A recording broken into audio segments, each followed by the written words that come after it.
छोटे से गांव चंदनपुर में एक किसान रहता था। नाम था रघुवीर। उम्र कोई 40 के करीब, चेहरा धूप से झुलसा हुआ, हाथों में गहराई तक धंसी मेहनत की लकीरें। उसके पास कुल जमा 1 बीघा जमीन थी, वह भी सूखी और बंजर। हर साल बारिश की आस में आंखें तक सूख जाती, लेकिन आसमान अक्सर खाली रह जाता। रघुवीर का सपना था अपने बेटे को पढ़ा लिखा कर बड़ा आदमी बनाना, लेकिन हकीकत यह थी कि घर में 2 वक्त की रोटी भी मुश्किल से जुटती थी। फटे पुराने कपड़े, टूटी छप्पर वाली झोपड़ी और मन में अनगिनत सपने, यही उसकी दुनिया थी। गांव के बड़े किसान उसे अक्सर ताना मारते, अरे रघु, तेरा नसीब ही फूटा है, खेती छोड़ मजदूरी कर ले। रघुवीर चुपचाप सुनता, मुस्कुराता और फिर अपने हल के टूटे हुए फाल को ठीक करने लग जाता। पहला बीज उम्मीद का। एक दिन गांव के स्कूल में एक नया मास्टर आया। नाम था महेश सर। वो पढ़े लिखे थे और खेती किसानी में नए तरीकों की जानकारी रखते थे।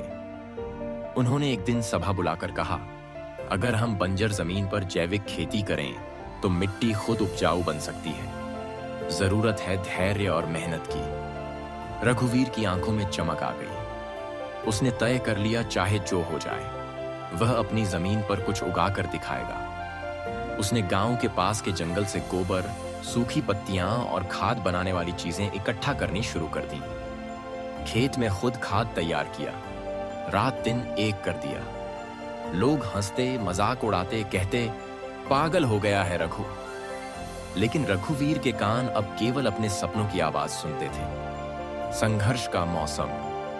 खाद डालने के बाद रघुवीर ने मूंगफली की फसल बोई। बीज भी उधार लेकर खरीदे थे। पानी की कमी थी तो वह रातों में कुएं से पानी खींच खींच कर खेत सींचता। शरीर थककर चूर हो जाता, लेकिन रघुवीर की उम्मीदें और मजबूत होती। बारिश आई लेकिन बहुत कम। फसल कमजोर थी, कई पौधे सूख भी गए। लोग फिर बोले, समझाया था बेकार मेहनत मत कर। लेकिन रघुवीर ने हार नहीं मानी। उसने बचे हुए पौधों को और ज्यादा प्यार से पाला। दिन में धूप से बचाया, रात में ठंड से। पहली कमाई का स्वाद। जब फसल कटने का समय आया तो रघुवीर का खेत सुनहरा दिखाई देता था। भले ही फसल बहुत बड़ी नहीं थी, लेकिन जो भी था वह शुद्ध और अच्छा था।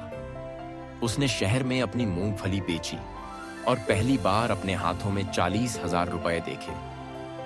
रघुवीर की आंखों में आंसू आ गए। ये आंसू हार के नहीं, जीत के थे।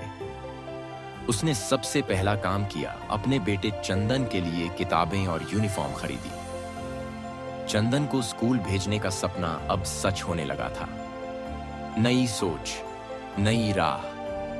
रघुवीर ने अब अपने खेत को जैविक खेती का केंद्र बना लिया। उसने नीम का छिड़काव करना सीखा, गोमूत्र से फसल बचाने की तरकीबें अपनाई। धीरे धीरे उसकी मिट्टी में जान लौट आई। अब वह मूंगफली के साथ साथ सब्जियां भी उगाने लगा, भिंडी, लौकी, टमाटर।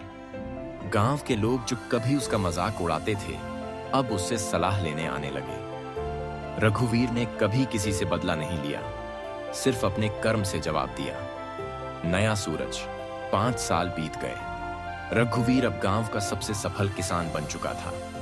उसने अपनी फसल सीधे शहर के ऑर्गेनिक स्टोर में बेचने का कॉन्ट्रैक्ट कर लिया था।